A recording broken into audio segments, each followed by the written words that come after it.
ಉದ್ದ ಫಸ್ಟ್ ನಾವು sleeve cut ಮಾಡ್ಕೊಳ್ಳೋಣ. ಸ್ಲೀವ್ ಇದು ಸ್ಲೀವಿನ ಉದ್ದ ಎಷ್ಟೈತೆ ಅಂದ್ರೆ 10.5 ಐತೆ ಅವ್ರದ್ದು. 10.5 ನೋಡಿರಿ, 10.5 ಇಂಚು.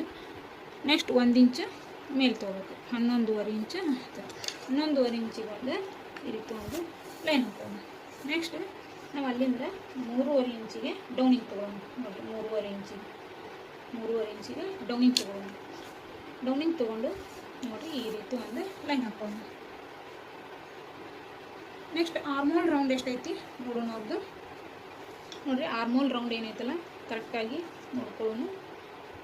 ಸ್ಟಿಚ್ಚಲ್ಲಿರುತ್ತಲ್ಲ ಹಂಗೆ ಸ್ಟ್ರೈಟಾಗಿ ಹಿಡಿದು ಮಾಡಿರಿ. ನೋಡಿರಿ ಈ ರೀತಿ ಯಾವ ರೀತಿ ಮೆಜರ್ಮೆಂಟ್ ತೊಗೊಳತ್ತೆ ನಾವು ಆರ್ಮೋಲ್ ರೌಂಡಿಂದ ಇದೇ ರೀತಿನ ಮೆಜರ್ಮೆಂಟ್ ತೊಗೊರಿ. 8.5 ಇಂಚು ಬರತ್ತೈತೆ ಅವ್ರದ್ದು. ಇದೇ ರೀತಿನ ನಾವು ಇಲ್ಲಿ ಈ ಪಾಯಿಂಟಿಂದ ಈ ಲೈನಿಗೆ ಕರೆಕ್ಟಾಗಿ 8.5 ಇಂಚು ಬರುವಂಗೆ ಕೊಡಬೇಕು. ಇಷ್ಟು ಬಟ್ಟೆ ಐತ್ರಿ, ಇನ್ನೂ ಬಟ್ಟೆಯನ್ನು ಕೊಡಬೇಕು. ಮತ್ತು ಸ್ಲೀವ್ ಫಿಟ್ಟಿಂಗ್